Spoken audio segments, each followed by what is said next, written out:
Hi, my name is Dr. Marc Reynolds, and I'm a voice teacher, performance coach, and stage director. Today I'm going to be reacting to and analyzing Kelly Clarkson singing Broken and Beautiful at the Billboard Music Awards 2019.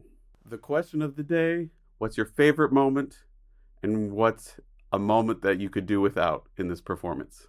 Here we go.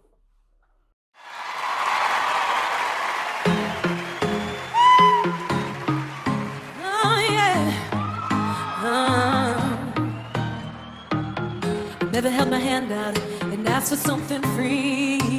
I got pride I can roll out for miles in front of me. I don't need your help and I don't need sympathy.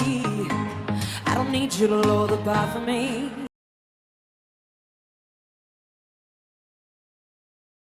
I know I'm strong, I know I got this 'cause I've had it all along. I'm phenomenal and I'm enough. I don't need you to tell me who to be. Can someone just hold me? Don't fix me, don't try to change a thing.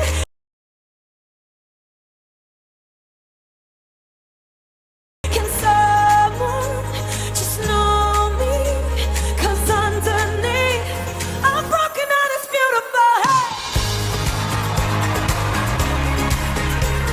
I'm broken and it's beautiful.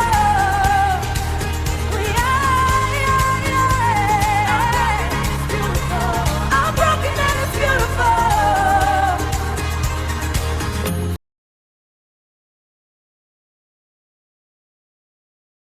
Walking on the ocean, turn water into wine. We bury our emotion and pretend that we're just fine. The only way to live now is to know you're gonna fly. Don't listen to the liars and the lies. Now, I know I'm superwoman, I know I'm strong, I know I've got this 'cause I've had it all along.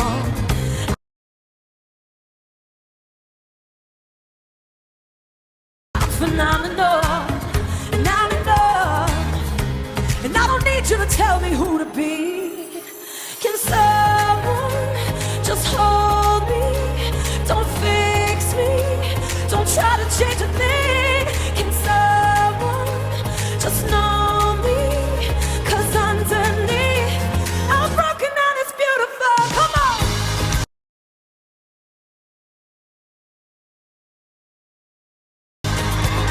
I'm broken and it's beautiful. I'm broken and it's beautiful. Yeah. I'm broken and it's beautiful.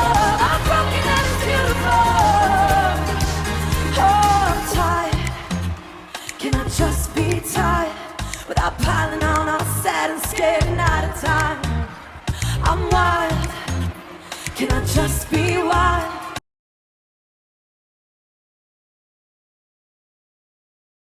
Without feeling like I'm failing and I'm losing my mind.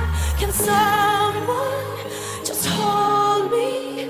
Don't fix me, don't try to change a thing. Oh, someone just know me. 'Cause underneath I'm broken and it's beautiful. Come on.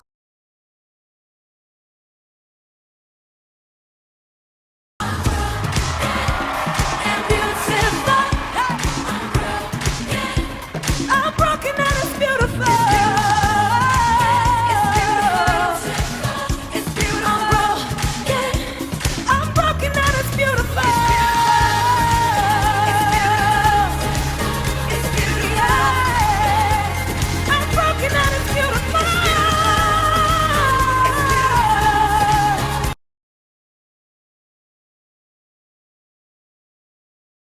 It's beautiful. I'm broken and it's beautiful. Give it up for y'all.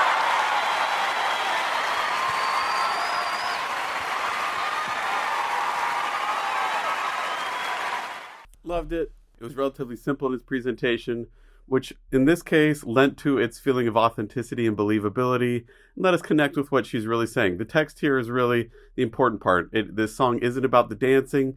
It's not even about a really impressive vocal line. It's about the message of the words, right? And so she's really wanting to draw attention to that. We see that in the background with the text actually being projected. And so how awesome is that? She was able to take the central focus of what needed to happen on stage and make that the center of focus. Go figure. It seems like it should be so simple, and yet it's not. Finding the best way to do that is always difficult and tricky. One thing that we could learn from her vocally, well, there is a lot here that if a person was coming in my voice studio, I wouldn't encourage them to do right off the bat. There's a lot of inconsistencies in air pressure. When she goes up to that first high note, she really punches at it, and it's not just that it's growly, it kind of breaks a little bit for her. That's not my ideal. That said, it feels a little weird to be commenting on a song where it's talking about being broken and beautiful and analyzing how it's not perfect. So that seems a little messed up. So as I'm looking at this here, am I saying that that's the wrong choice here? No, in fact, it kind of lends to the text and is word painting. She's using what she's doing with her voice to reinforce what the words are saying. So is that a problem here? No, not necessarily. But long term, if we were to look at it as a habit that if we saw used over and over again, could it lead to vocal damage? Yeah, I think it's not a healthy vocal habit to use all the time. Like any great artist, it's about how and when you break the rules. It's choosing the right time to do it, to express the right thing, so that it means something. And here, I think that makes sense. I'll buy that. I'll give her that it makes sense here, and so I would have to be analyzing her on a more regular basis. The other thing I'm noticing is when she's flipping to the top notes, she's pulling that placement back, which gives us that softer sound, which to me makes it feel like we're going from this kind of aggressive sound that's lower to this more vulnerable sound. It gives us this real nice contrast back and forth, which again adds meaning to the song. Is this a habit I would encourage across the board? No, because I think in most places it would sound like a mistake. It would sound like someone can't stay connected, can't stay consistent, can't keep that consistent pingy sound all the way up and down, but that they're forced to flip and change and they don't know how to negotiate it. I don't think that's the case here with Kelly. I think that it's a choice that she's using to give these different colors, and it's also part of kind of the style and sound that she's known for. So is this a problem? No, I don't think it is, but I think it's something we can learn from, in that there is a time and place to break rules, to give certain sounds and certain colors, and that's okay. And in fact, like this song suggests, it can be really beautiful. To the question of the day, what was your favorite moment and what was your not so favorite moment? I'm going to start with my not so favorite moment and then go to my favorite moment. My not so favorite moment was at the very beginning when she started singing. Her eyes just weren't committed for me. They seemed a little nervous, a little unsure. They weren't totally committed to what she was saying yet. I saw a performer her and not the character her that was supposed to be saying these words to this song. To me, that's something I try to work on with my performers a lot. And that is to make sure that from start to finish, even right before the song, before any music happens, to the few seconds of silence after, to make sure we're 100% in that character, in that moment, in that imaginary world where those words and that music belongs. And then we can let the performer, us, come out on the outsides of that. So that's, for me, what I would like to see change. My favorite moment of the whole thing is when she came down off the platform and started dancing and interacting with the kids there on stage. To me, that seemed most genuine. It really kind of hit home what she was talking about and the need to work with the upcoming generation to accept their humanity, accept who they are and be okay with that, and that whether they're perfect or right or wrong or imperfect, to accept that and love that. And she sold that to me. And I thought that was a really cool moment. That was really fun and really exciting to see. Consequently, her voice also became a little more playful and vibrant as well, which is really fun to hear. Comment down below. I'd love to hear what your favorite moment was and what your not so favorite moment was. Let me know what you think.